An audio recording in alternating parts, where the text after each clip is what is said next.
ਸਾਡੀਆਂ ਪਾਲਿਸੀ। ਅੰਮ੍ਰਿਤਪਾਲ ਦਾ ਜ਼ਿਕਰ ਬੜਾ ਹੋਇਆ ਪਿਛਲੇ ਦਿਨਾਂ 'ਚ, ਜਿਵੇਂ ਯੂਥ ਨਾਲ ਜੁੜਨ ਲੱਗ ਪਿਆ, ਮਾਹੌਲ ਖਰਾਬ ਹੋਣ ਦੀ ਕੋਸ਼ਿਸ਼, ਇਸ ਗੱਲ ਦੀਆਂ ਚਰਚਾਵਾਂ ਚੱਲ ਗਈਆਂ। ਉਸ ਪੂਰੇ ਇਨਸੀਡੈਂਟ ਨੂੰ ਤੁਸੀਂ ਕਿਵੇਂ ਦੇਖਦੇ ਹੋ? ਕਿਉਂਕਿ ਲਗਾਤਾਰ ਇੱਕ ਵੱਖਰਾ ਫਿਰ ਜੋ 80 ਦਾ ਦੌਰ ਸੀ, 90 ਦਾ ਦੌਰ ਸੀ, ਉਸ ਗੱਲ ਦੀ ਚਰਚਾ ਜਿਹੜੀ ਹੋਣ ਲੱਗ ਪਈ। ਥੋੜਾ ਜਿਹਾ ਮੈਂ ਇਹਦੇ 'ਚ ਹੋਰ ਐਡ ਕਰਨਾ ਚਾਹੁੰਦਾ ਸਵਾਲ ਦੇ ਵਿੱਚ ਕਿ ਇੱਕ ਵਾਰੀ ਕਿਸੇ ਇਨਸੀਡੈਂਟ ਨੂੰ ਜਾਂ ਇੱਕ ਵਾਰੀ ਜੋ ਕੋਈ ਘਟਨਾ ਚੱਕਰ ਚੱਲ ਰਿਹਾ ਤੁਸੀਂ ਉਹਨੂੰ ਮੈਨੇਜ ਕਰ ਲਿਆ, ਪਰ ਕਿਤੇ ਨਾ ਕਿਤੇ ਜਿਹੜੇ ਉਸ ਚੀਜ਼ ਤੋਂ ਇੰਪ੍ਰੈਸ ਹੋ ਕੇ ਉਸ ਪਾਸੇ ਵੱਲ ਗਏ, ਕਿਸੇ ਵੀ ਉਮੀਦ ਨਾਲ ਗਏ, ਉਹਨਾਂ ਦੇ ਲਈ ਵੀ ਅੱਗੇ ਸਰਕਾਰ ਕਿਸ ਤਰੀਕੇ ਨਾਲ ਉਹਨਾਂ ਨੂੰ ਮੈਨੇਜ ਕਰੇਗੀ ਜਾਂ ਉਹਨਾਂ ਨੂੰ ਸੰਤੁਸ਼ਟ ਕਰੇਗੀ ਕਿ ਘੱਟੋ ਘੱਟ ਉਸ ਤਰੀਕੇ ਦੇ ਮਾਹੌਲ ਦੁਬਾਰਾ ਕੋਈ ਹੋਰ ਨਾ ਨਵਾਂ ਆ ਜੇ? ਜੇ ਮੈਂ ਸਿੱਧੀ ਗੱਲ ਕਹਾਂ ਤਾਂ ਦੇਖੋ ਜੀ, ਤੁਸੀਂ ਵੀ ਟੀਵੀ ਤੇ ਦਿਖਾਇਆ ਕਿਸ ਤਰ੍ਹਾਂ ਜਿਹੜੀ ਬੰਦੂਕਾਂ ਦੀ ਟ੍ਰੇਨਿੰਗ ਦਿੱਤੀ ਜਾਂਦੀ ਸੀ ਯੂਥ ਨੂੰ, ਬੁਲਟ ਪ੍ਰੂਫ ਜੈਕਟਾਂ ਕਦੋਂ ਕੰਮ ਆਉਂਦੀਆਂ ਨੇ? ਕਿਹਦੇ ਕੋਲ? ਉਹ ਤਾਂ ਫੋਰਸਾਂ ਕੋਲੇ ਹੁੰਦੀਆਂ ਨੇ, ਉਹ ਤਾਂ ਸਾਡੀ ਮਿਲਟਰੀ ਕੋਲੇ ਨੇ, ਉਹ ਤਾਂ ਸਾਡੇ ਪੁਲਿਸ ਕੋਲੇ ਨੇ। ਆਮ ਬੰਦਿਆਂ ਨੂੰ, ਆਮ ਮੁੰਡਿਆਂ ਨੂੰ, ਨੌਜਵਾਨ ਮੁੰਡਿਆਂ ਨੂੰ ਬੁਲਟ ਪ੍ਰੂਫ ਜੈਕਟਾਂ, ਇਹਦਾ ਮਤਲਬ ਗੋਲੀਆਂ ਨਾਲ ਲੜਾਈ ਕਰਨ ਦੀ ਇੱਛਾ ਹੈਗੀ ਹੈ ਕੋਈ, ਕਿ ਗੋਲੀਆਂ ਚੱਲਣਗੀਆਂ, ਬੁਲਟ ਪ੍ਰੂਫ ਜੈਕਟਾਂ ਪਾਓ, ਠੀਕ ਹੈ ਨਾ? ਤਾਂ ਕੁਝ ਪੰਜਾਬ ਦੇ ਅਮਨ ਭਾਈਚਾਰੇ ਨੂੰ ਜਿਹੜਾ ਉਹਨਾਂ ਨੂੰ ਤੋੜਨ ਦੀ ਕੋਸ਼ਿਸ਼ ਕਰ ਰਹੇ। ਵਿਜੇ ਜੀ, ਪੰਕਜ ਜੀ, ਲੱਖਾਂ ਲੋਕ ਸੁਣ ਰਹੇ ਨੇ, ਲੱਖਾਂ ਲੋਕਾਂ ਨੇ 85 ਤੋਂ 95 ਵਾਲੇ 10 ਸਾਲ ਦੇਖੇ ਹੋਏ ਨੇ। ਉਹ ਨਹੀਂ ਚਾਹੁੰਦੇ ਕਿ ਸਾਡੇ ਜਵਾਕ ਵੀ ਹੁਣ ਇਦਾਂ ਦੇ ਜਿਹੜੇ ਕੰਮਾਂ 'ਚ ਪੈਣ, ਤੇ ਬੱਚੇ ਨੌਜਵਾਨ ਨੇ, ਯੰਗ ਮੁੰਡੇ ਨੇ, ਪਰ ਹੈੱਡ ਪੈਸੇ ਸਾਡੇ ਕੋਲ ਹੁਣ ਆਉਣ ਵਾਲੇ ਦਿਨਾਂ 'ਚ ਤੁਹਾਨੂੰ ਅਸੀਂ ਖੁਲਾਸੇ ਕਰਾਂਗੇ। ਪੈਸੇ ਕਿੱਥੋਂ ਆ ਰਹੇ ਸੀਗੇ? ਕਿੱਥੋਂ ਆ ਰਹੇ ਸੀ? ਬਾਹਰੋਂ ਆ ਰਹੇ ਸੀ। ਕਿਹੜੀ ਜਗ੍ਹਾ ਤੋਂ? ਉਹ ਜਗ੍ਹਾ ਵੀ ਦੱਸ ਦਾਂਗੇ। ਬਾਹਰੋਂ ਪੈਸੇ ਆ ਰਹੇ ਸੀ, ਪਰ ਹੈੱਡ ਪੈਸੇ ਆ ਰਹੇ ਸੀ। ਦੁੱਖ ਦਾ ਇਹ ਗੱਲ ਕਿ ਜਿੰਨੇ ਨਵੇਂ ਮੁੰਡਿਆਂ ਨੂੰ ਬੰਦੂਕ ਫੜਾਓਗੇ, ਉਹਦੀ ਬੰਦੂਕ ਨਾਲ ਫੋਟੋ ਖਿਚਾ ਕੇ ਸਾਨੂੰ ਭੇਜੋ, ਇੰਨੇ $1000 ਦੇ ਦਾਂਗੇ। ਮਤਲਬ $1000 ਲਾ ਲਓ, 2 ਲੱਖ 3 ਲੱਖ ਦੇ ਦਿਓ। ਮਤਲਬ ਕਿਸੇ ਆਮ ਬੰਦੇ ਦੇ ਕੱਲੇ ਪੁੱਤ ਦੀ ਕੀਮਤ, ਉਹਦੇ ਜਾਨ ਦੀ ਕੀਮਤ 2-3 ਲੱਖ ਰੁਪਏ, ਸਿਰਫ ਆਪਦੀ ਦੁਕਾਨ ਚਲਾਉਣ ਵਾਸਤੇ। ਤੁਸੀਂ ਇਹ ਕਿਹੜੇ ਪੰਜਾਬ ਤਰੱਕੀ ਵੱਲ ਨੂੰ ਜਾ ਰਿਹਾ ਹੈ? ਤੁਸੀਂ ਇਹ ਦੇਖ ਲਓ, 10,000 ਬੰਦੇ ਦਾ ਇਕੱਠ ਹੈ, ਡੀਸੀ ਤੋਂ ਪਰਮਿਸ਼ਨ ਲਈ ਹੋਈ ਹੈ ਇਕੱਠ ਕਰਨ ਦੀ, ਸਟੇਜ ਲਾਉਣ ਦੀ, ਸਪੀਕਰ ਲਾਉਣ ਦੀ, ਜਿਹੜੀਆਂ ਬੰਦੂਕਾਂ ਨੇ ਆਲੇ ਦੁਆਲੇ, ਉਹਦੇ ਵੀ ਲਾਇਸੈਂਸ ਸਰਕਾਰ ਤੋਂ ਲਏ ਹੋਏ ਨੇ, ਤੇ ਉਸ ਕਹਿੰਦੇ ਨੇ ਅਸੀਂ ਗੁਲਾਮ ਆ। ਇਹ ਗੁਲਾਮੀ ਹੈ। ਪਰ ਜਿਸ ਤਰੀਕੇ ਨਹੀਂ, ਮੈਨੂੰ ਦੱਸੋ, ਭਗਤ ਸਿੰਘ ਹੋਰੀ ਇਹਦਾ ਇਕੱਠ ਕਰ ਸਕਦੇ ਸੀ? ਭਗਤ ਸਿੰਘ ਹੋਰੀ ਰੈਲੀਆਂ ਕਰ ਸਕਦੇ ਸੀ? ਉਹ ਸੀਗੇ ਉਦੋਂ ਗੁਲਾਮੀ ਸੀ, ਜਦੋਂ ਲੋਕ ਛਿਪ ਕੇ ਕੰਮ ਕਰਦੇ ਸੀ, ਜਦੋਂ ਭੇਸ ਬਦਲ ਕੇ ਕੰਮ ਕਰਦੇ ਸੀ। ਸੋ ਜੇ ਤੁਸੀਂ ਏਦਾਂ ਦੁਕਾਨਾਂ ਖੋਲ੍ਹਣੀਆਂ, ਕੋਈ ਮੱਥਿਆ, ਇੱਕ ਮਿੰਟ ਮੈਨੂੰ ਕਲੀਅਰ ਕਰ ਲੈਣਾ, ਫਿਰ ਕੀ ਹੋ ਜਾਊਗਾ? ਜੇ 2-4 ਮਾਰ ਜਾਣਗੇ, ਕਿਹੜਾ ਮੱਥਿਆ ਲੱਗਣੋਂ ਹਟ ਜਾਊਗੀ। ਤੇ ਫਿਰ ਜੀ ਜਨਾਬ, ਜਿੱਦੇ 2-4 ਫੜ ਲਏ ਤੇ ਆਪ ਕਿਉਂ ਨਹੀਂ ਫਿਰ ਨਾਲ ਆਏ, ਫਿਰ ਮੱਥਿਆ ਲੱਗਣੋਂ ਹਟ ਗਈ? ਕਿਉਂ ਤੁਸੀਂ ਲੋਕਾਂ ਦੇ ਜਵਾਕਾਂ ਨੂੰ ਭੜਕਾਈ ਜਾਂਦੇ ਹੋ? ਤੁਸੀਂ ਇਹ ਸਰੈਂਡਰ ਹੋਏ ਸੀ ਜਾਂ ਗ੍ਰਿਫਤਾਰੀ ਹੋਈ? ਅਸੀਂ ਉਹਨਾਂ ਦੇ ਜਿੰਨੇ ਵੀ ਉਹਨਾਂ ਨਾਲ ਰਿਲੇਟਡ ਸੀ ਥਾਣੇ ਬੁਲਾਏ, ਕਿਸੇ ਤੇ ਅਸੀਂ ਝੂਠਾ ਪਰਚਾ ਨਹੀਂ ਪਾਇਆ। 400 ਦੇ ਲਗਭਗ ਬੰਦੇ ਛੱਡੇ ਨੇ, ਜਿਹੜੇ ਤੁਸੀਂ ਕਹਿ ਰਹੇ ਹੋ ਨਾ ਜੀ, ਉਹਨਾਂ ਨਾਲ ਜਾਂਦੇ ਸੀ, ਜਿਹੜੇ ਪੰਚਾਇਤ ਨੂੰ ਬੁਲਾ ਕੇ, ਉਹਨਾਂ ਦੇ ਮਾਪਿਆਂ ਨੂੰ ਬੁਲਾ ਕੇ ਕਿਹਾ, ਉਹਨਾਂ ਨੂੰ ਵੀ ਕਿਹਾ ਵੀ ਨੌਜਵਾਨਾਂ ਨੂੰ ਵੀ ਯਾਰ ਤੁਸੀਂ ਗਲਤ ਰਸਤੇ ਨਾ ਪਾਓ, ਤੁਸੀਂ ਆਹ ਕਿੱਧਰ ਨੂੰ ਤੁਰ ਪਏ ਸੀਗੇ?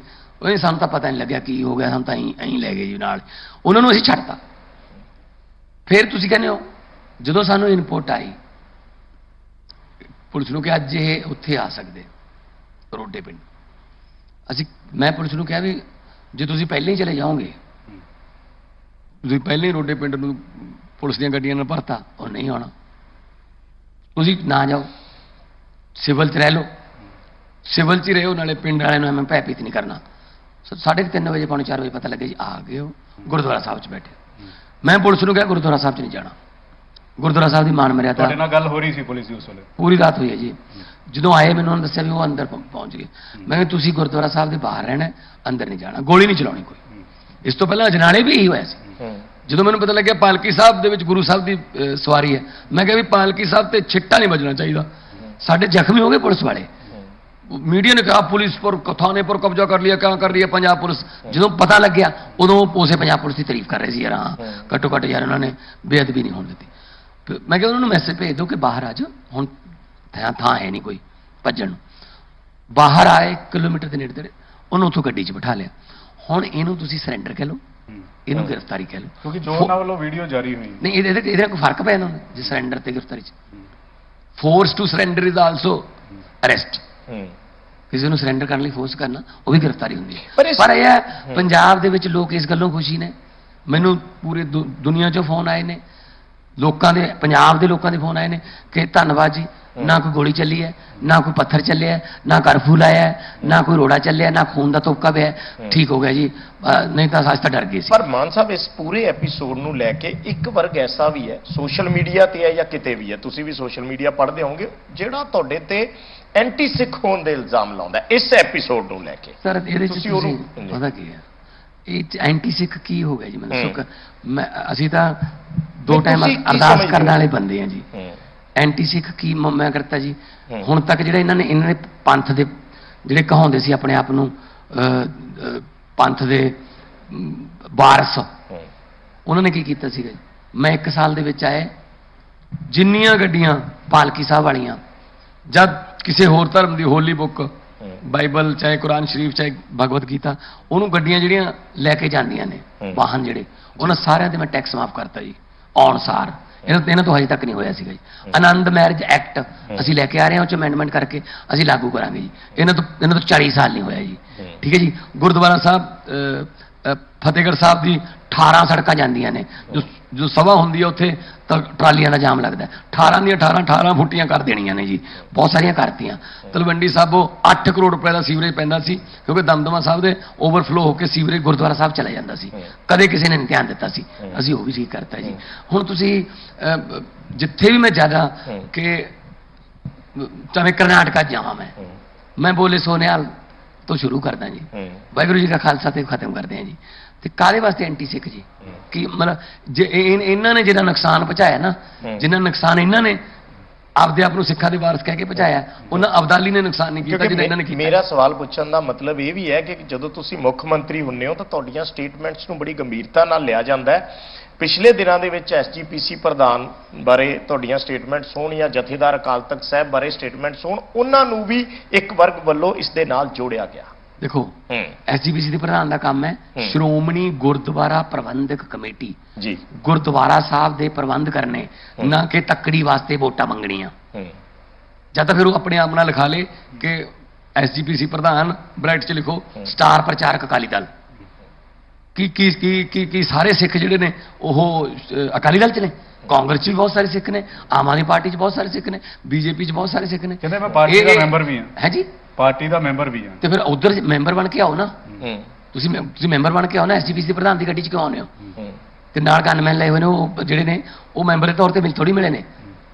ਕੀ ਉਹਦਾ ਉਹਨਾਂ ਦਾ ਅਕਾਲੀ ਦਲ 'ਚ ਮੈਂਬਰ ਨੇ, ਤੇ ਪਰ ਕਹਿੰਦੇ ਨੇ ਐਸਜੀਪੀਸੀ ਦੇ ਪ੍ਰਧਾਨ ਧਾਮੀ ਸਾਹਿਬ ਤੁਹਾਨੂੰ ਸੰਬੋਧਨ ਕਰਨਗੇ।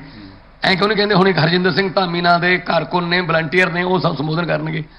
ਹੈ ਜੀ, ਇਹ ਮਿਸਯੂਜ਼ ਹੋ ਰਿਹਾ ਜੀ ਧਰਮ ਦਾ। ਨੰਬਰ 2, ਅਕਾਲ ਤਖਤ ਸਾਹਿਬ, ਮੈਂ ਅਕਾਲ ਤਖਤ ਸਾਹਿਬ ਦਾ ਸਤਿਕਾਰ ਕਰਦਾ, ਸਿਰ ਝੁਕਦਾ, ਬਹੁਤ ਵੱਡਾ ਰੁਤਬਾ ਅਕਾਲ ਤਖਤ ਸਾਹਿਬ ਦਾ। ਸਾਡੇ ਲਈ ਤਾਂ ਫਰਮਾਨ ਆਉਂਦਾ ਉੱਥੋਂ, ਜੋ ਸਾਨੂੰ ਖਿੜੇ ਮੱਥੇ ਪ੍ਰਵਾਨ ਹੈ। ਪਰ ਜਿਹੜੇ ਉੱਥੇ ਬਿਠਾਏ ਹੋਏ ਨੇ, ਉਹਨਾਂ ਬਾਰੇ ਤਾਂ ਹੁਣ ਪਹਿਲਾਂ ਵੀ ਹੁੰਦਾ ਰਿਹਾ ਕਿ ਐਂ ਜੇਬ ਚੋਂ ਪਰਚੀ ਨਿਕਲਦੀ ਸੀ, ਹੁਣ ਤੂੰ ਹੈ, ਫਲਾਣੇ ਨੂੰ ਮਾਫ ਕਰ ਦੇ, ਫਲਾਣੇ ਦੀ ਮਾਫੀ ਕੈਂਸਲ ਕਰ ਦੇ, ਠੀਕ ਹੈ ਜੀ। ਫਿਰ ਮੈਂ ਇਹੀ ਕਿਹਾ ਸੀਗਾ ਜੈਦਾ ਸਾਹਿਬ ਨੂੰ ਕਿ ਜੀ ਤੁਸੀਂ ਫੈਸਲੇ ਕਰੋ ਧਰਮ ਨਾਲ ਸੰਬੰਧਿਤ, ਤੁਸੀਂ ਕਿਸੇ ਪਰਿਵਾਰ ਨਾਲ ਸੰਬੰਧਿਤ ਫੈਸਲੇ ਨਾ ਕਰੋ। ਮੈਂ ਚਾਹੁੰਦਾ ਕਿ ਰਾਜਨੀਤੀ ਧਰਮ ਤੋਂ ਸਿੱਖਿਆ ਲਵੇ, ਪਰ ਇਹਨਾਂ ਨੇ ਕੀ ਕਰਤਾ? ਰਾਜਨੀਤੀ ਧਰਮ ਨੂੰ ਸਿੱਖਿਆ ਦੇਣ ਲਾਤੀ। ਐਂ ਕਰਦੇ, ਹੁਣ ਤੂੰ ਐਂ ਕਰਦੇ, ਹੁਣ ਤੂੰ ਐਂ ਬੋਲਦੇ।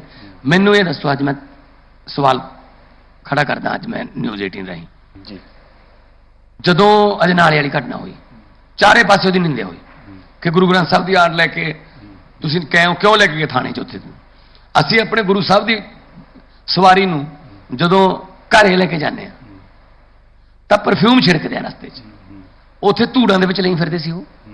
ਉੱਥੇ ਥਾਣੇ 'ਚ ਕਿਤੇ ਸ਼ਰਾਬਾਂ ਦੇ ਵੀ ਇਲੀਗਲ ਫੜੀਆਂ ਹੁੰਦੀਆਂ ਨੇ, ਕੀ ਹੁੰਦਾ ਉੱਥੇ ਲਈ ਫਿਰਦੇ ਸੀਗੇ। ਤਾਂ ਜਥੇਦਾਰ ਸਾਹਿਬ ਨੇ ਕਮੇਟੀ ਬਣਾਈ ਕਿ ਇਹੋ ਜਿਹੀ ਜਗ੍ਹਾ ਤੇ ਜਾਣਾ ਚਾਹੀਦਾ, ਲੈ ਕੇ ਜਾਣਾ ਚਾਹੀਦਾ, ਹੜਤਾਲਾਂ 'ਚ, ਧਰਨਿਆਂ 'ਚ, ਰੋਸ 'ਚ ਗੁਰੂ ਗ੍ਰੰਥ ਸਾਹਿਬ ਦੀ ਸਵਾਰੀ ਨੂੰ ਲੈ ਕੇ ਜਾਣਾ ਚਾਹੀਦਾ, ਉਹਨਾਂ ਸਰੂਪ ਨੂੰ। ਕਮੇਟੀ ਬਣਾਤੀ, ਰਿਪੋਰਟ ਕਿੱਧਰ ਗਈ? ਕਿੱਥੇ ਗਈ ਕਮੇਟੀ ਨੇ? ਰਿਪੋਰਟ ਉਹਨਾਂ ਨੂੰ ਦਿੱਤੀ ਸੀ। ਹਾਂਜੀ, ਫਿਰ ਬਸ ਉਹਨਾਂ ਕੋਲ ਹੀ ਹੈ। ਫਿਰ ਕੀ ਕਰਦੀ ਹੈ ਜੀ ਰਿਪੋਰਟ? ਨਹੀਂ, ਤੁਸੀਂ ਇਹ ਡਿਮਾਂਡ ਕਰ ਰਹੇ ਹੋ ਵੀ ਉਹਨੂੰ ਜਾਰੀ ਕਰਨ ਤੁਰੰਤ? ਨਹੀਂ, ਜਾਰੀ ਨਹੀਂ ਕਰ ਸਕਦੇ, ਜਾਰੀ ਨਹੀਂ ਕਰ ਸਕਦੇ। ਉਹਦੇ 'ਚ ਇਹ ਕਹਾ ਲਿਆ ਉਹਨਾਂ ਨੇ ਇਹਨਾਂ ਦੇ ਆਕਾਵਾਂ ਨੇ ਕਿ ਜੇ ਗੁਰੂ ਗ੍ਰੰਥ ਸਾਹਿਬ ਵੀ ਆਪਾਂ ਲਿਜਾਣੋਂ ਹਟ ਕੇ ਆਪਾਂ 4 ਸਾਲ ਕਿਵੇਂ ਕੱਟਾਂਗੇ, ਆਪਾਂ ਤਾਂ ਇਹਦੇ ਆਸਰੇ ਤੇ ਚੱਲਦੇ ਹਾਂ। ਉਹ ਵਰਤਣਾ ਚਾਹੁੰਦੇ ਹਨ, ਉਹ ਇਸਤੇਮਾਲ। ਨਹੀਂ, ਤੁਹਾਡੇ ਕੋਲ ਜਾਣਕਾਰੀ ਹੈ ਕਿ ਇਹ ਰਿਪੋਰਟ? ਮੈਂ ਕਹਿੰਦਾ ਜੀ ਅਕਾਲ ਤਖਤ ਸਾਹਿਬ ਦੇ ਜਥੇਦਾਰ ਸਾਹਿਬ ਅੱਜ ਜਾਰੀ ਕਰਦੇ ਨੇ, ਕਾਹਦੇ ਵਾਸਤੇ ਉਹਨਾਂ ਨੂੰ ਕਮੇਟੀਆਂ ਕਿਉਂ ਬਣਾਉਣੀਆਂ ਪੈ ਰਹੀਆਂ ਨੇ? ਉਹ ਸੁਪਰੀਮੋ ਨੇ, ਉਹ ਕਹਿਣ ਕਿ ਹਾਂਜੀ ਕਿਸੇ ਵੀ ਧਰਨੇ ਤੇ, ਹੜਤਾਲ ਤੇ, ਕੋਈ ਰੋਸ ਮੁਜ਼ਾਹਰੇ ਤੇ ਗੁਰੂ ਗ੍ਰੰਥ ਸਾਹਿਬ ਦੇ ਸਰੂਪ ਨੂੰ ਨਹੀਂ ਲੈ ਕੇ ਜਾ ਸਕਦੇ। ਹਾਂ, ਉਹਦਾ ਓਟ ਆਸਰਾ ਲੈ ਕੇ ਚਲੇ ਜਾਓ, ਕਿਸੇ ਗੁਰਦੁਆਰਾ ਸਾਹਿਬ ਜਾ ਕੇ ਉੱਥੋਂ ਅਰਦਾਸ ਕਰ ਲਓ ਕਿ ਜਿਸ ਕੰਮ ਲਈ ਅਸੀਂ ਚੱਲੇ ਆ ਪ੍ਰਮਾਤਮਾ ਸਾਨੂੰ ਸਮਤ ਬਖਸ਼ੇ, ਬਲ ਬਖਸ਼ੇ, ਪਰ ਨਾਲ ਨਾ ਲੈ ਕੇ ਜਾਓ। ਕਿਉਂ ਨਹੀਂ ਕਰਦੇ ਉਹ? ਦੂਸਰਾ, ਉਹ ਕਮੇਟੀ ਨੇ ਛੱਡਤਾ। ਮੈਨੂੰ ਇਹ ਦੱਸੋ, ਉਹ ਕਮੇਟੀ ਦਾ ਜਿਹੜਾ ਉਹ ਹੈ ਪ੍ਰਧਾਨ, ਜਿਹੜਾ ਕਮੇਟੀ ਦਾ ਪ੍ਰਧਾਨ, ਉਹ ਕੌਣ ਹੈ? ਕੌਣ ਹੈ? ਬਹੁਤ ਸਾਰੇ ਮੈਂਬਰ ਨੇ ਉਹਦੇ ਵਿੱਚ। ਨਹੀਂ, ਇੱਕੋ ਹੀ ਹੈ। ਉਸੇ ਨੇ ਫੜਾਇਆ, ਬਾਕੀ ਨੇ ਸਾਈਨ ਨਹੀਂ ਕੀਤੇ। ਕਰਨੈਲ ਸਿੰਘ ਪੀਰ ਮੁਹੰਮਦ ਕੌਣ ਹੈ? ਕੋਆਰਡੀਨੇਟਰ ਹੈ। ਕੋਆਰਡੀਨੇਟਰ ਸਿੰਘ ਕੌਣ ਹੈ? ਸ਼੍ਰੋਮਣੀ ਅਕਾਲੀ ਦਲ ਦਾ ਵਰਕਰ ਹੈ। ਦੇਖੋ ਨਾ, ਦੇਖੋ ਮੈਂ ਕਹੀ ਜਾਂਦਾ ਤੁਹਾਨੂੰ, ਦੇਖੋ ਤੁਸੀਂ। ਨਹੀਂ, ਪਰ ਉਹਨਾਂ ਨੇ ਤਾਂ ਚਿੱਠੀ ਜੋ ਕਮੇਟੀ ਦੇ ਮੈਂਬਰਾਂ ਦਾ ਫੈਸਲਾ ਸੀ ਉਹਨਾਂ ਨੇ ਉਹ ਅਕਾਲ ਤਖਤ ਸਾਹਿਬ ਨਾ ਜੀ ਉਹਨੂੰ ਫੈਸਲਾ ਕਰਵਾ ਲਿਆ ਕਿ ਨਹੀਂ ਕਰਨਾ, ਇਹ ਲੈ ਜਾਣ ਦਿਓ। ਨਹੀਂ, ਤੁਹਾਡੇ ਕੋਲੇ ਪੂਰੀ ਮੈਂ ਤੁਹਾਨੂੰ ਦੱਸਦਾ ਨਹੀਂ ਕਰਨਾ ਕਹਿਤਾ, ਨਹੀਂ ਤਾਂ ਜਥੇਦਾਰ ਸਾਹਿਬ ਹੁਣ ਨੂੰ ਕਰ ਦਿੰਦੇ। ਇੱਕ ਬੰਦੇ ਨੇ ਸਾਈਨ ਕੀਤੇ ਨੇ, 4 ਨੇ ਕੀਤੇ ਨਹੀਂ। ਐਸੇ ਸਭ ਕਿਉਂਕਿ ਫਿਰ ਇਹ ਹੁਣ ਇਹਦਾ ਮੈਂ ਕੀ ਮੰਨਣਾ ਜੀ? ਫਿਰ ਹੁਣ ਇਹ ਇਸਤੇਮਾਲ ਕਰਦੇ ਨੇ, ਇਸਤੇਮਾਲ। ਦੇਖੋ ਇਹ ਜਿਹੜੇ ਧਰਮ ਦੇ ਨਾਂ ਤੇ ਠੇਕੇਦਾਰ ਬਣੇ ਆ ਨਾ, ਇਹ ਛਿਪਕਲੀਆਂ ਵਰਗੇ ਨੇ, ਆਪਣੇ ਕੋੜ ਕਿੱਲੀ ਕਹਿ ਦਿੰਦੇ ਆ, ਛਿਪਕਲੀਆਂ ਵਰਗੇ। ਉਹ ਨਾ ਸਾਰੀ ਰਾਤ ਕੀੜੇ ਮਕੌੜੇ, ਤੱਤ ਮਕੌੜੇ ਖਾਈ ਜਾਂਦੀ ਰਹਿੰਦੀ ਹੈ, ਮੱਛਰ। ਜਦੋਂ ਦਿਨ ਚੜ੍ਹਦਾ ਗੁਰੂ ਸਾਹਿਬ ਦੀ ਫੋਟੋ ਤੇ ਓਲੇ ਹੋ ਜਾਂਦੀ ਹੈ, ਆਪਾਂ ਸਾਰੇ ਦਿਨ ਗੁਰੂ ਸਾਹਿਬ ਨੂੰ ਮੱਥਾ ਟੇਕੀ ਜਾਂਦੇ ਆ, ਪਿਛਲੇ ਪਾਸੇ ਛਿਪਕਲੀਆਂ ਹੁੰਦੀਆਂ ਨੇ ਜਿਹੜੀਆਂ ਧਰਮ ਦੇ ਨਾਂ ਤੇ ਸਾਨੂੰ ਇਸਤੇਮਾਲ ਕਰਦੇ। ਸੀਐਮ ਸਮਾਂ ਬਹੁਤ ਘੱਟ ਹੈ, ਅਖੀਰਲੇ 1-2 ਸਵਾਲ ਨੇ। ਡਰੱਗਸ ਨੂੰ ਲੈ ਕੇ ਰਿਪੋਰਟ ਜਨਤਕ ਹੋਏਗੀ, ਨਹੀਂ ਹੋਏਗੀ? ਦੂਸਰਾ, ਡਰੱਗਸ ਨੂੰ ਲੈ ਕੇ ਕਹਿੰਦੇ ਕਿ ਉਸ ਤਰੀਕੇ ਦਾ ਐਕਸ਼ਨ ਨਜ਼ਰ ਨਹੀਂ ਆਇਆ ਜਿਸ ਤਰੀਕੇ ਦੇ ਦਾਅਵੇ ਕੀਤੇ ਜਾਂਦੇ ਸੀ। ਅਜੇ ਵੀ ਨਸ਼ਾ ਜਿਹੜਾ ਵਿਕ ਰਿਹਾ, ਜਿਹੜਾ ਡਰੱਗ ਦਾ ਨਾ, ਜੋ ਲੋਕਾਂ ਦੇ ਦਿਮਾਗ 'ਚ ਹੋਊਗਾ ਨਾ, ਸ਼ਾਇਦ ਡਰੱਗ ਦਾ ਐਕਸ਼ਨ ਇਹ ਹੋਣਾ ਚਾਹੀਦਾ ਵੀ ਇੱਕਦਮ ਸਾਰੇ ਛਾਪੇ ਮਾਰ ਕੇ ਜਿੰਨੀ ਵੀ ਹੈਰੋਇਨ ਜਾਂ ਸਮੈਕ ਪਈ ਉਹ ਫੜ ਲਓ। ਇਸ ਤਰ੍ਹਾਂ ਦਾ ਮਾਈਂਡ 'ਚ ਬਣਿਆ ਹੋਇਆ, ਪਰ ਨਹੀਂ, ਇਹ 3-4 ਲੇਅਰਾਂ ਦੇ ਵਿੱਚ ਕੰਮ ਕਰਨਾ ਪਊਗਾ। ਸਭ ਤੋਂ ਪਹਿਲਾਂ ਤਾਂ ਇਹ ਕਿ ਜੇ ਤੁਸੀਂ ਇੱਕਦਮ ਸਪਲਾਈ ਕੱਟੋਗੇ, ਲੱਖਾਂ ਇਹੋ ਜਿਹੇ ਮੁੰਡੇ ਨੇ ਜਿਹੜੇ ਨੂੰ ਕੰਬਣਗੇ, ਤੜਫਣਗੇ ਜਦੋਂ ਉਹਨਾਂ ਨੂੰ ਨਾ ਮਿਲਿਆ ਉਹਨਾਂ ਦਾ ਨਸ਼ਾ, ਜਿਹੜੇ ਤੇ ਲੱਗ ਚੁੱਕੇ ਨੇ ਉਹ ਅਨਫੋਰਚੂਨੇਟਲੀ, ਤੇ ਉਹਨਾਂ ਨੂੰ ਵਿਦਰੋਲ ਸਿੰਪਟਮਸ ਆਉਣਗੇ। ਉਹਨਾਂ ਵਾਸਤੇ ਸਭ ਤੋਂ ਪਹਿਲਾਂ ਤਾਂ ਉਹਨੂੰ ਸੰਭਾਲੋਗੇ ਕਿੱਥੇ? ਅਸੀਂ ਬਹੁਤ ਸਾਰੇ ਰੀਹੈਬ ਸੈਂਟਰ ਬਣਾ ਲਏ, ਤਿਆਰ ਹਾਂ ਅਸੀਂ ਇਸ ਗੱਲ ਲਈ। ਦੂਜਾ, ਜਦੋਂ ਸਪਲਾਈ ਕੱਟੋਗੇ ਉਸ ਤੋਂ ਬਾਅਦ ਉਹਨਾਂ ਨੂੰ ਕਾਉਂਸਲਿੰਗ ਦੀ ਲੋੜ ਪਊਗੀ, ਉਹਨਾਂ ਨੂੰ ਸਾਈਕੈਟ੍ਰਿਸਟ ਲੈਣੇ ਪੈਣਗੇ, ਉਹਨਾਂ ਨੂੰ ਵੀ ਕਿ ਕੋਈ ਗੱਲ ਨਹੀਂ, ਤੁਸੀਂ ਬੁਰੀ ਸੰਗਤ ਵਿੱਚ ਪੈ ਗਏ ਸੀ, ਵਾਪਸ ਆ ਜਾਓ, ਜ਼ਿੰਦਗੀ ਬਹੁਤ ਪਈ ਹੈ। ਕੋਈ ਰੋਡ ਮੈਪ ਤਿਆਰ ਹੈ ਕਿ ਇਹ ਕਿਵੇਂ ਹੋਏਗਾ, ਕਿੰਨਾ ਸਮਾਂ ਲੱਗੇਗਾ? ਬਿਲਕੁਲ ਤਿਆਰ ਪਿਆ। ਕੋਈ ਲਿਸਟ ਤਿਆਰ ਕੀਤੀ ਜਾਏਗੀ, ਕਿਵੇਂ ਹੋਏਗਾ? ਮੈਂ ਬਿਲਕੁਲ ਤਿਆਰ ਪਿਆ ਜੀ। ਨੰਬਰ 3 ਤੇ ਨਵਿਆਂ ਨੂੰ ਉਹਨਾਂ ਦੇ ਕਸਟਮਰ ਬਣਾਉਣ ਤੋਂ ਰੋਕੋ। ਉਹ ਕਿਵੇਂ ਰੋਕ ਸਕਦੇ ਹੋ? ਉਹਨਾਂ ਨੂੰ ਖੇਡਾਂ ਤੇ ਲਾਓ, ਉਹਨਾਂ ਨੂੰ ਰੋਜ਼ਗਾਰ ਦਿਓ, ਉਹਨਾਂ ਨੂੰ ਜਿਹੜੇ ਨੇ ਭਰਤੀਆਂ ਕਰੋ। ਜਿਵੇਂ ਪੰਜਾਬ ਪੁਲਿਸ 'ਚ ਹਰ ਸਾਲ 2100 ਤੋਂ 2200 ਭਰਤੀ ਹੁੰਦੀ ਪਹਿਲਾਂ ਵੀ ਸੀ, ਪਰ 2 ਮਹੀਨੇ ਪਹਿਲਾਂ ਦੱਸਦੇ ਸੀ ਕਿ ਅਕਤੂਬਰ 'ਚ ਭਰਤੀ ਹੋਊ। ਉਹ ਨੌਜਵਾਨ ਮੁੰਡੇ ਕਹਿੰਦੇ ਯਾਰ ਪਹਿਲਾਂ ਦੱਸ ਦਿੰਦੇ, ਥੋੜਾ ਤਿਆਰੀ ਕਰ ਲੈਂਦੇ ਫਿਜ਼ੀਕਲ ਟੈਸਟ ਦੀ। ਹੁਣ ਅਸੀਂ 4 ਸਾਲ ਦਾ ਪਹਿਲਾਂ ਹੀ ਦੱਸਤਾ ਜੀ, ਕਿਉਂਕਿ ਜਨਵਰੀ 'ਚ ਨੋਟੀਫਿਕੇਸ਼ਨ, ਮਈ ਜੂਨ 'ਚ ਪੇਪਰ, ਜੂਨ ਜੁਲਾਈ 'ਚ ਰਿਜ਼ਲਟ, ਅਕਤੂਬਰ ਦੇ ਵਿੱਚ ਆਪਣਾ ਫਿਜ਼ੀਕਲ ਟੈਸਟ, ਨਵੰਬਰ ਦੇ ਵਿੱਚ ਤੁਹਾਡਾ ਜਿਹੜਾ ਨਿਯੁਕਤੀ ਪੱਤਰ ਮਿਲ ਜਾਊਗਾ। 2200 ਭਰਤੀ ਹੋਣ ਵਾਸਤੇ 7-8 ਲੱਖ ਬੱਚਾ ਪੰਜਾਬ ਦਾ ਮੁੰਡਾ ਉਹ ਗਰਾਊਂਡਾਂ 'ਚ ਭੱਜ ਰਿਹਾ ਕਿ ਮੈਂ ਪੁਲਿਸ 'ਚ ਭਰਤੀ ਹੋਣਾ। ਸੋ ਉਹਨਾਂ ਨੂੰ ਕੋਈ ਟਾਸਕ ਦੇ ਦਿਓ। ਮੈਂ ਇਹ ਕਹਿਣਾ, ਇੱਥੋਂ ਸਮੈਕ ਫੜੋਗੇ ਉਹ ਇੱਧਰਲੇ ਪਾਸੇ ਦੀ ਲਿਆਊ, ਇੱਧਰੋਂ ਫੜੋਗੇ ਉਹ ਇੱਧਰੋਂ ਲਿਆਊ। ਬਜਾਏ ਇਸ ਦੇ ਉਹਨਾਂ ਦੇ ਕਸਟਮਰ ਖਤਮ ਕਰ ਦਿਓ। ਨੌਜਵਾਨ ਮੁੰਡਿਆਂ ਨੂੰ ਨੌਕਰੀਆਂ ਦੇ ਦਿਓ, ਕੰਮ ਤੇ ਲਾ ਦਿਓ। ਉਹ ਸਮੈਕ ਲੈਣ ਹੀ ਨਾ। ਉਹਨਾਂ ਦੇ ਆਕਾ ਜਦੋਂ ਪੁੱਛਣ ਕਿ ਤੂੰ ਪਹਿਲਾਂ 5 ਕਿਲੋ ਵੇਚਦਾ ਹੁੰਦਾ ਸੀ, ਤੂੰ ਵੇਚਦਾ ਕਿਉਂ ਨਹੀਂ? ਉਹ ਕਹੇ ਜੀ ਮੈਂ ਕੀ ਕਰਾਂ ਜਦੋਂ ਅੱਗਿਓਂ ਕੋਈ ਖਰੀਦਦਾ ਹੀ ਨਹੀਂ।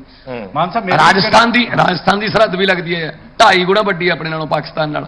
ਉੱਥੇ ਨਹੀਂ ਸਮੈਕ ਆਉਂਦੀ। ਜੰਮੂ ਕਸ਼ਮੀਰ 'ਚ ਤਾਰ ਹੀ ਹੈ ਨਹੀਂ, ਬਹੁਤ ਸਾਰੀ ਜਗ੍ਹਾ ਤੇ ਉੱਥੇ ਦੇ ਮੁੰਡੇ ਨਹੀਂ ਸਮੈਕ ਖਾਂਦੇ। ਸੋ ਇਹ ਇਹਨਾਂ ਨੇ ਲਾਏ ਨੇ, ਲਾ ਕੇ ਕਸਟਮਰ ਬਣਾਏ ਨੇ।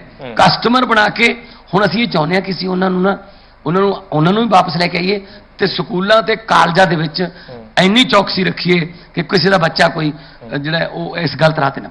ਕਿਉਂਕਿ ਮੇਰੀ ਇਹ ਰਿਪੋਰਟ ਕਹਿੰਦੀ ਸੀ ਕਿ ਕਾਲਜ ਦੇ ਵਿੱਚ ਮੁੰਡੇ ਜ਼ਿਆਦਾ ਇੱਕ ਦੂਜੇ ਨੂੰ ਨਸ਼ੇ ਚਲਾਉਂਦੇ, ਉੱਥੇ ਕੋਈ ਚੈਕਿੰਗ ਜਾਂ ਕਿਸ ਤਰੀਕੇ ਨਹੀਂ, ਨਾਲ ਦੇਖੋ, ਕਹਿੰਦੇ ਉੱਥੋਂ ਹੀ ਪਹਿਲੀ ਅਸੀਂ ਵਾਰ ਇਹੀ ਕਰਦੇ ਹਾਂ, ਕਾਉਂਸਲਿੰਗ ਚੱਲੇ, ਟੀਚਰਸ ਉਹਨਾਂ ਨੂੰ ਪੜਾਉਂਦੇ ਰਹਿਣ, ਹਰ ਵਿਸ਼ੇ ਦੇ ਵਿੱਚ ਇਹ ਕਵੇ ਕਿ ਭਾਈ ਇਹਨਾਂ ਚੀਜ਼ਾਂ ਤੋਂ ਬਚਣਾ ਹੈ। ਮੈਨੂੰ ਪਤਾ, ਛੋਟੇ ਮੈਨੂੰ ਕੋਈ ਬੱਚੇ ਵੀ ਆਇਆ ਸੀ ਕਿ ਮੈਂ ਰੋਣ ਲੱਗ ਗਿਆ, ਉਹ ਹੁਣ ਤਾਂ ਛੱਡ ਗਿਆ ਉਹ। ਮੈਂ ਕਿਹਾ ਬੇਟਾ ਤੂੰ ਇੰਨੀ ਛੋਟੀ ਉਮਰ 'ਚ ਕਿਵੇਂ? ਕਹਿੰਦਾ ਜੀ ਯਾਰੀ ਦੋਸਤੀ ਦੀ ਕਸਮ ਖਵਾਤੀ ਸੀ, ਮਤਲਬ ਦੋਸਤਾਂ ਨੇ। ਉਮਰ ਇਦਾਂ ਦੀ ਆ, ਉਹ 15-16 ਸਾਲ ਦੀ, ਯਾਰੀ ਦੋਸਤੀ ਦੀ ਕਸਮ ਖਾ ਕੇ ਲਾ ਕੁਝ ਨਹੀਂ ਹੁੰਦਾ। ਅਸੀਂ ਤੁਹਾਡੇ ਸੋ road ਮੈਂ show ਦਾ ਚਾਹੁੰਦਾ time ਪੰਜਾਬ ਹੋਇਆ। ਦੁਬਾਰੇ ਪੰਜਾਬ ਬਣੇ, ਪੰਜਾਬ ਰੰਗਲਾ ਪੰਜਾਬ ਬਣੇ। ਪੰਜਾਬ ਜਿਹੜਾ ਹੈ, ਭਾਰਤ ਦੀ ਮੁੰਦਰੀ ਦੇ ਵਿੱਚ ਇੱਕ ਨਗ ਹੈ, ਇਸ ਨਗਰ ਨੂੰ ਚਮਕਾਵਾਂਗੇ। ਤੁਸੀਂ ਜਾਣਾ ਹੈ, ਇੱਕ ਸਵਾਲ ਮੈਂ ਪੁੱਛਣਾ ਹੈ ਵੀ ਹੁਣ ਜਲੰਧਰ ਦੇ ਵਿੱਚ ਤੁਹਾਡੀ ਮੁਕਾਬਲੇ 'ਚ ਕਿਹਨੂੰ ਦੇਖਦੇ ਹੋ ਤੁਸੀਂ? ਦੇਖੋ, ਅਸੀਂ ਮਿਹਨਤ ਕਰ ਰਹੇ ਹਾਂ, ਸਾਡੇ ਵੱਲੋਂ ਮਿਹਨਤ 'ਚ ਕੋਈ ਕਮੀ ਨਹੀਂ ਰਹੂਗੀ। ਮੈਨੂੰ ਪੱਤਰਕਾਰ ਕਹਿੰਦੇ, ਦਿੱਲੀ ਜਦੋਂ ਮੈਂ ਪ੍ਰਚਾਰ ਕਰ ਰਿਹਾ ਸੀ 2020 ਚ, कहते कितनी सीटें आएंगी? मैंने कहा लोगों का बहुत जोश है, बहुत जोश से लोग बाहर आ रहे हैं, रोड शो में फूल फेंक रहे हैं गाड़ी पर, बहुत सीटें आएंगी। वो कह रहे किसी सर्वे में नहीं आ रही है आम आदमी पार्टी। मैंने कहा क्या कहा? कहता हमारे किसी सर्वे में आम आदमी पार्टी आ नहीं रही। मैंने कहा ये आम आदमी पार्टी है, सर्वे में नहीं आती, सरकार में आती है।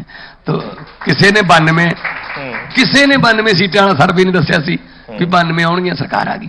किसी ने 67 ते 63 नहीं दसिया सी दिल्ली च, ਉਹ ਆ ਗਈਆਂ। ਸੋ ਆਮ ਆਦਮੀ ਪਾਰਟੀ ਹੈ। ਲੋਕ ਜਿਹੜੇ ਨੇ ਉਹ ਇਸ ਗੱਲ ਤੋਂ, ਸਿਸਟਮ ਤੋਂ, ਮੁਕਾਬਲਾ ਕਿਹਦੇ ਨਾਲ ਹੈ? ਹਾਂਜੀ, ਮੁਕਾਬਲਾ ਕਿਹਦੇ ਨਾਲ ਹੈ? ਮੁਕਾਬਲਾ ਬੇਰੁਜ਼ਗਾਰੀ ਨਾਲ ਹੈ, ਗਰੀਬੀ ਨਾਲ ਹੈ, ਮਹਿੰਗਾਈ ਨਾਲ ਹੈ।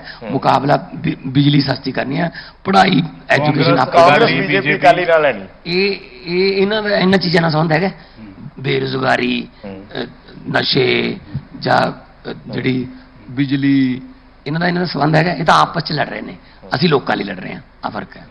ਚਲੋ, ਬਹੁਤ ਬਹੁਤ ਧੰਨਵਾਦ ਮਾਨ ਸਾਹਿਬ, ਕਿਉਂਕਿ ਜਲੰਧਰ ਦੇ ਵਿੱਚ ਵੀ ਇਹੀ ਮੁੱਦੇ ਨੇ ਸਾਰੇ, ਔਰ ਉਮੀਦ ਹੈ ਕਿ ਜਿਹੜੇ ਲੋਕ ਲਾਈਵ ਟੀਵੀ ਤੇ ਉਹਨਾਂ ਨੇ ਪੂਰੀ ਇੰਟਰਵਿਊ ਨੂੰ ਦੇਖਿਆ, ਉਹਨਾਂ ਤੱਕ ਇਹ ਮੁੱਦੇ ਜ਼ਰੂਰ ਪਹੁੰਚੇ ਹੋਣਗੇ। ਬਾਕੀ ਹਰ ਕਿਸੇ ਨੇ ਆਪਣੇ ਹਿਸਾਬ ਨਾਲ, ਕਹਿੰਦੇ ਲੋਕਤੰਤਰ 'ਚ ਲੋਕ ਵੱਡੇ ਹੁੰਦੇ ਆ ਔਰ ਫੈਸਲਾ ਉਹਨਾਂ ਨੇ ਕਰਨਾ। ਮੈਂ ਤੁਹਾਡੇ ਜਿਹੜੇ ਚੈਨਲ ਦੇ ਪ੍ਰੋਗਰਾਮ ਨੇ ਜੀ, ਉਹਨਾਂ ਨੂੰ ਐਪਰੀਸ਼ੀਏਟ ਵੀ ਕਰਦਾ, ਬਹੁਤ ਵਧੀਆ ਕੁਆਲਿਟੀ ਹੁੰਦੀ ਹੈ। ਔਰ ਤੁਸੀਂ ਅਪਕਮਿੰਗ ਨਵੀਂ ਜਨਰੇਸ਼ਨ ਜਿਹੜੀ ਹੈ ਸਾਡੀ ਉਹ ਜਰਨਲਿਜ਼ਮ 'ਚ ਆ ਰਹੀ ਹੈ। ਸੋ ਮੈਂ ਤਾਂ ਇਹੀ ਕਹੂੰਗਾ ਕਿ ਜਦੋਂ ਮੁੱਖ ਮੰਤਰੀ ਕੋਲੇ ਸਵਾਲ ਪੁੱਛਣ ਵਾਲੇ ਦੋ ਬੈਠੇ ਹੋਣ, ਫਿਰ ਫਰਕ ਤਾਂ ਪੈਂਦੇ ਹੀ। ਸ਼ੁਕਰੀਆ, ਬਹੁਤ ਫਰਕ ਪਏਗਾ। ਜਲੰਧਰ ਦੇ ਵਿੱਚ ਜੋ ਰਿਜ਼ਲਟ ਆਉਣਗੇ ਉਸ ਦੇ ਨਾਲ ਵੀ ਫਰਕ ਪਏਗਾ, ਚਾਹੇ ਕਿਸੇ ਦੇ ਪੱਖ 'ਚ ਆ ਗਏ। ਮਾਨ ਸਾਹਿਬ ਨੇ ਕਿਹਾ ਸੀ ਕਿ ਜ਼ਿੰਦਗੀ ਰਹੀ ਤਾਂ ਫਿਰ ਮਿਲਾਂਗੇ, ਲੇਕਿਨ ਇਸ ਦਿਲ ਨੇ ਕਿਹਾ ਮਿਲਦੇ ਰਹੇ ਤਾਂ ਜ਼ਿੰਦਗੀ। ਬਹੁਤ ਮਿਹਰਬਾਨੀ, ਬਹੁਤ ਸ਼ੁਕਰੀਆ।